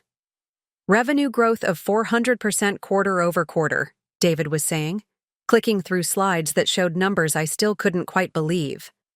Client retention rate of 98%, expansion into hospitality, retail, and manufacturing sectors. Through the floor-to-ceiling windows of our South Lake Union office, I could see the Space Needle and Elliott Bay, the same view that had inspired me during those desperate early months, but now from a perspective I'd never imagined possible. 23 employees, $3 million in annual recurring revenue, partnership inquiries from Fortune 500 companies. The total addressable market for intelligent inventory management is approximately $12 billion, I added, taking over the presentation. Inventory IQ has captured less than 1% of that opportunity. Margaret Chen, the lead partner from Sequoia Capital, leaned forward. Walk us through your competitive moat. What prevents larger companies from replicating your technology? This was the question I'd been preparing for months to answer. Our competitive advantage isn't just technical architecture, I said, pulling up client testimonials. It's trust. Our clients know that our success depends entirely on their success, not on financial engineering or market manipulation, the guy. Reference to my family's corruption was subtle but deliberate. Every investor in the room knew my story. The Forbes article had been reprinted in dozens of publications, spawning podcasts, conference keynotes, and even a Harvard Business School case study about ethical decision-making in family businesses. That trust translates into unprecedented client loyalty and word-of-mouth growth that traditional marketing can't replicate, I continued. 87% of our new clients come from existing client referrals. After the presentation, Margaret stayed behind while the other investors headed to their next meetings. Impressive metrics, she said, settling into a conference chair that cost more than my first month's rent 3 years ago. But I'm more interested in something that wasn't in your slides. What's that? Your brother's sentencing hearing is next week. Federal prosecutors are recommending 12 years. How are you handling that? The question caught me off guard, though I should have expected it. Venture capitalists didn't just invest in business models, they invested in people. And people came with personal complications. It's difficult, I admitted. Marcus made terrible choices, but he's still my brother. Watching him face the consequences of decisions that seemed normal in our family business, it's complicated. Are you planning to attend the hearing? I'd been asking myself the same question for weeks. Marcus had written me several letters from federal detention, each one showing more self-awareness about the damage he'd caused. My mother had begged me to come home for the sentencing. My father, now recovering from his heart attack while facing his own federal charges, had said nothing but sent his prison-made rosary through my mother with a note. For Valentina, who chose the harder path. I don't know, I said honestly. Part of me thinks I should be there for family. Part of me thinks my presence would just create a media circus that makes everything worse for everyone. Margaret nodded thoughtfully. Can I share something that might help with that decision? I gestured for her to continue. My father was an alcoholic who destroyed our family business through 20 years of increasingly desperate financial decisions. When he finally hit bottom, I had to choose between enabling his destruction or walking away to protect myself and my own children. She paused, looking out at the Seattle skyline. I walked away. It was the hardest thing I'd ever done, but also the most necessary. My father got sober, rebuilt his life, and before he died, he thanked me for refusing to enable his self-destruction. What's your point? My point is that sometimes the most loving thing you can do for family is refuse to participate in their dysfunction. Your brother's sentencing isn't about you. It's about him facing the consequences of his choices. Your presence won't change that, but it might complicate your ability to keep building something positive. That evening, I called my mother from the office after everyone else had gone home. Mija, will you come to Marcus's sentencing? He's been asking for you. I looked around our bustling office space. Whiteboards covered with development timelines. Desks occupied by brilliant engineers building software that helped small businesses compete fairly. Awards from industry publications recognizing Inventory IQ as one of the year's most innovative companies. Mama, I can't. Not because I don't love Marcus, but because the media attention would hurt everyone involved, including him. He understands, she said quietly. But he wanted me to tell you something. What? He said to tell you that watching you succeed honestly has been the only good thing to come from all of this. That seeing you on Forbes, seeing your business grow, seeing you prove that our family name could mean something positive again, it's given him hope that maybe someday he can build something good too. 2 weeks later, Marcus was sentenced to 10 years in federal prison. I learned about it through a news alert on my phone while sitting in another investor meeting, discussing Inventory IQ's Series A funding round. The juxtaposition was surreal, negotiating a $20 million investment while my brother was being led away in handcuffs. But it also crystallized something important about the path I'd chosen.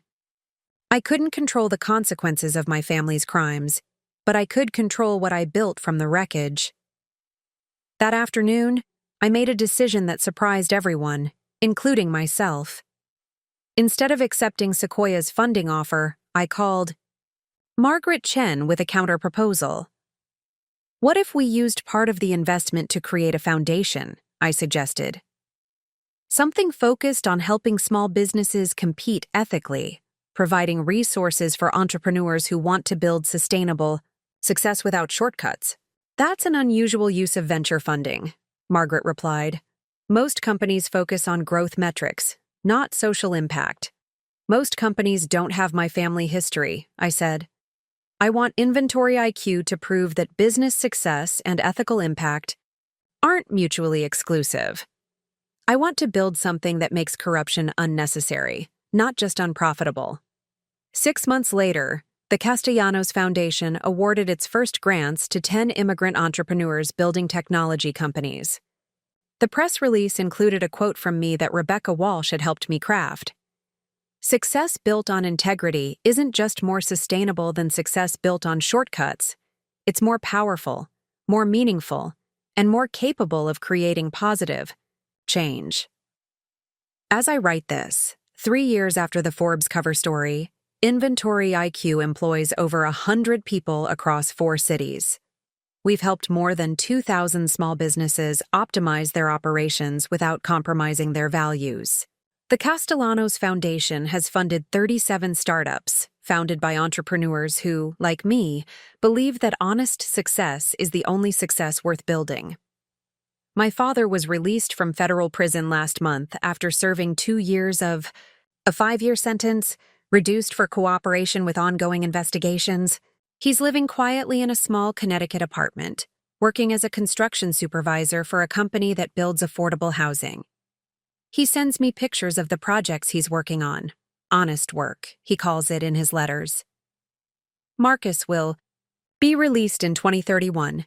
He's earned his GED in prison and is studying business ethics through a correspondence program. His letters have evolved from apologies to plans for what he wants to build when he gets out. Something that makes people's lives better instead of taking advantage of them, he wrote recently. Something you'd be proud to have the Castellanos name on. My mother visits him every month and sends me updates. She's proud of both of us now, she says, proud of me for choosing the harder path, and proud of Marcus for finally understanding why that path was necessary. The Forbes article, that made me famous, described me as someone who chose truth over family fortune. But looking back, I realize that's not quite accurate. I didn't choose truth over family. I chose truth for family. I chose to prove that the Castellanos name could mean something other than corruption and shortcuts. Standing in my office today, looking out at a city where I built something honest from nothing, I think about that scared 21-year-old who overheard her father's corrupt phone call and walked away from everything she'd known. She couldn't have imagined that betraying her family's crimes would ultimately be the most loyal thing she could do. Marcus was wrong when he said I'd never make it without family money. But he was also wrong about what making it actually means. It's not about the money, the recognition, or even the business success. It's about building something you can be proud of, something that makes the world a little better, something that proves integrity isn't just an idealistic concept, but a practical foundation for sustainable success. The girl who left Connecticut with $200 and a dream didn't just make it. She made it matter. 2 more great stories are next. Don't miss them. Subscribe and turn on notifications.